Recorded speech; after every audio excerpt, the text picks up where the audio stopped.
Hello everyone. Today we are going to start numericals of accounting equation. Student, जैसे कि हमने Kalyani publications की book लगवाई है तो कल्याणी पब्लिकेशन का ही फॉलो अप प्रॉब्लम 1 मैं अकाउंटिंग इक्वेशन की आज आपको स्टार्ट कराने जा रही हूँ. Then let's start. जैसे कि मेरे पास न्यूमेरिकल है follow up problem 1. Anurag commenced business with cash. तो सबसे पहले हम इनको अच्छे से समझ लेते हैं, then we will start the numerical. Anurag ने कैश से 4 लाख से बिजनेस स्टार्ट किया. इट मींस कैश आ रहा है बिजनेस में, कैश इंक्रीज हो रहा है और साथ में वो बिजनेस की कैपिटल भी बन रहा है. Second is borrowed cash 1,50,000 from bank. अब बैंक से 1,50,000 लोन लिया गया, कैश लिया गया.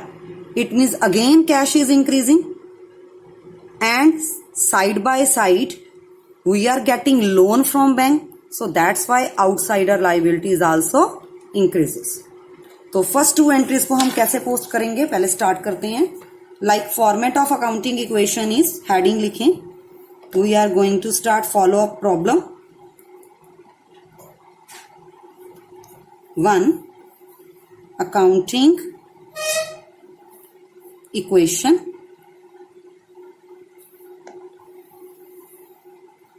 First of all format is transaction. Transactions लिखेंगे जो भी हमारी होंगी. Then as we know accounting equation का जो फॉर्मूला है that is equal to assets is equal to capital plus liabilities.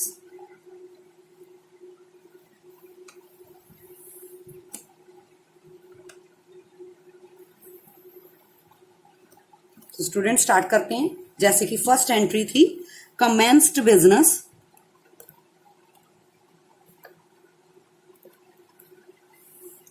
With cash ₹80,000.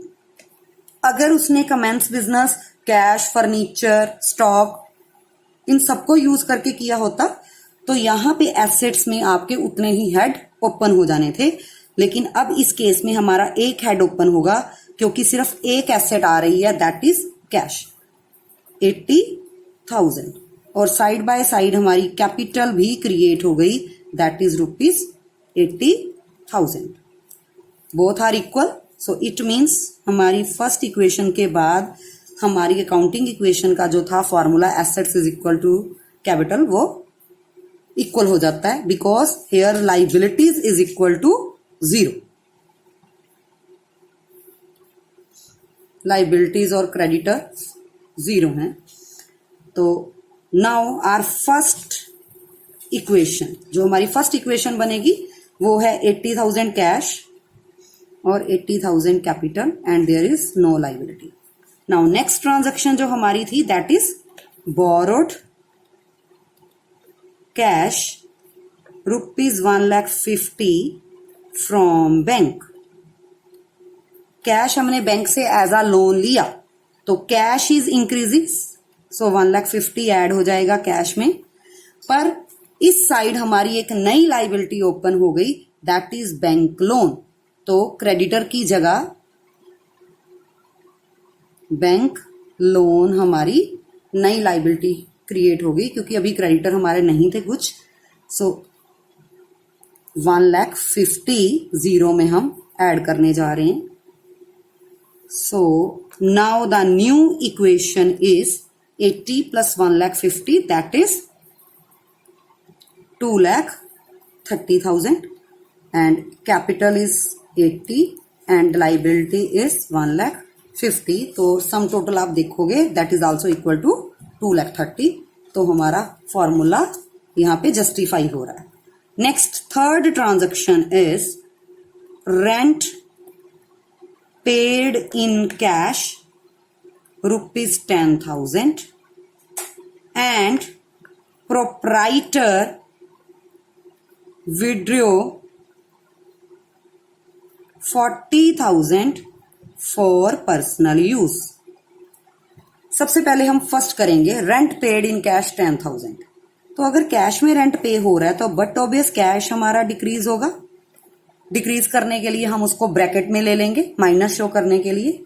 Rent is are expense, जैसा कि मैंने कैपिटल के रूल बताए थे कि कैपिटल को क्या इफेक्ट करता है, expense will decrease are capital.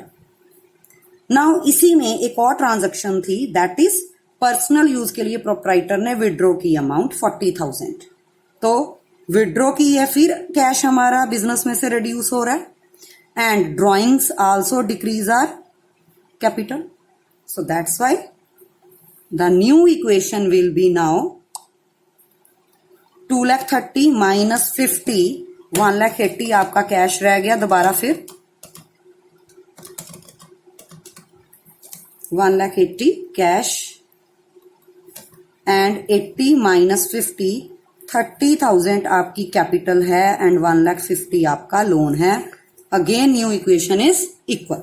Now the next transaction is repaid bank loan.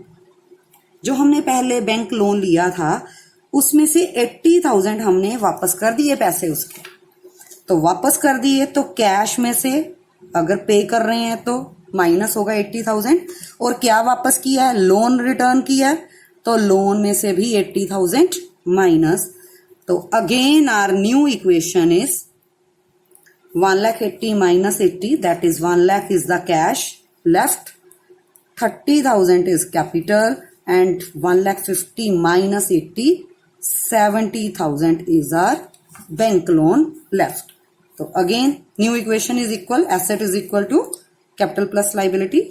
Now the next transaction is purchased goods for cash ₹45,000।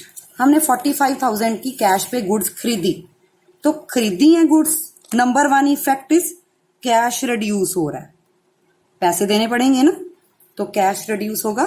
लेकिन गुड्स खरीदी हैं तो हमारी नई एसेट ओपन हो गई, दैट इज स्टॉक, क्योंकि गुड्स खरीदी हैं तो स्टॉक आ रहा है, तो वहीं पे हेडिंग ऊपर दे देंगे, लेकिन जिस इक्वेशन में जाके स्टॉक आ रहा है वहां पे हम स्टॉक 45 का न्यू हेड ओपन कर देंगे।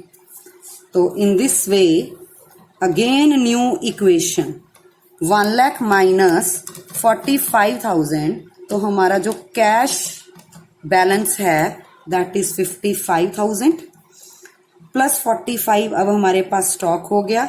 तो अगेन अगर आप चेक करो तो 1,00,000 एसेट बन गई and that is equal to capital plus liability.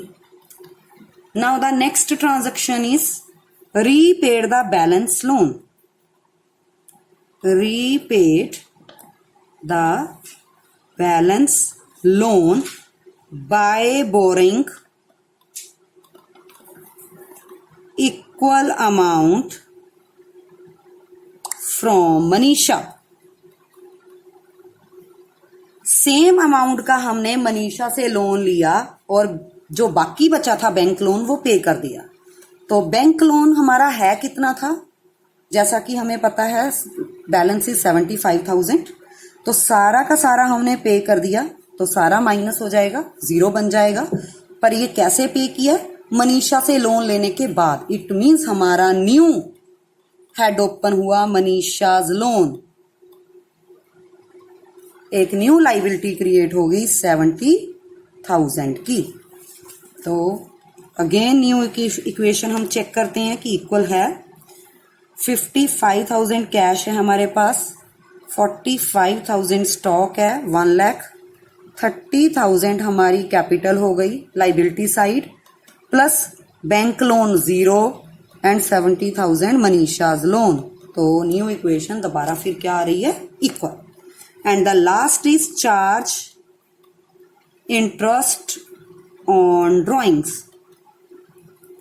जैसा कि मैंने आपको पहली वीडियो में ही बता दिया था, IOC and IOD don't effect on the capital because one time वो क्या होते हैं, बिजनेस में ही ऐड और वन टाइम बिजनेस में से ही माइनस। जैसे इंटरेस्ट ऑन ड्राइंग ऑनर ने पे करना है बिजनेस को, तो जितना भी इंटरेस्ट ऑन ड्राइंग है 4,500 बिजनेस में प्लस हुआ, लेकिन उसने बिजनेस में प्लस करने के लिए पैसा लिया कहां से है, तो वो कैपिटल का ही पार्ट, तो वहीं से क्या हुआ, माइनस हुआ तो there is no effect on the capital.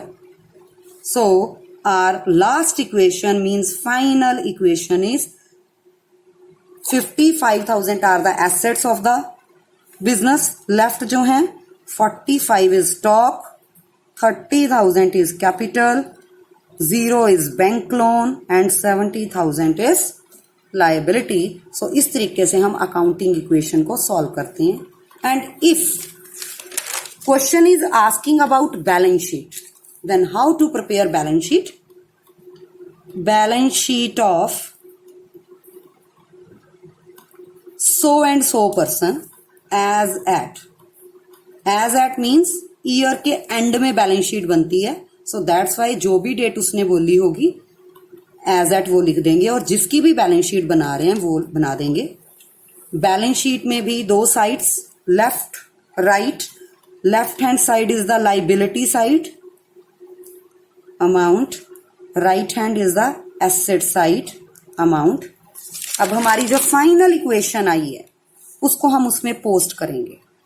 Final equation में हमारे एसेट्स में दो एसेट्स पड़ी थी, कैश एंड स्टॉक. तो कैश एंड स्टॉक दोनों हम एसेट में लिखेंगे. Cash is 55,000 at the end and stock is 45. 55,000 cash and 45 is stock. And liability side हमारे कैपिटल पड़ी है, बैंक लोन हमारा नील हो गया एंड मनीषा लोन पड़ा है. तो कैपिटल एंड मनीषा लोन दोनों लाइबिलिटी साइड हम. तो capital is at the end is 30,000 in final equation. 30,000 है हमारे पास जैसा कि आप देख रहे हैं, और मनीषा लोन 70,000 है. तो इसको हम लाइबिलिटी साइड पुट कर देंगे. 30,000 is capital, 70,000 is Manisha loan. तो हम एंड में देखेंगे कि एसेट और लाइबिलिटीज बैलेंस शीट में दोनों साइड मैच कर रही हैं. Means 1 lakh is the liability side and 1 lakh is the asset side. Thank you very much students.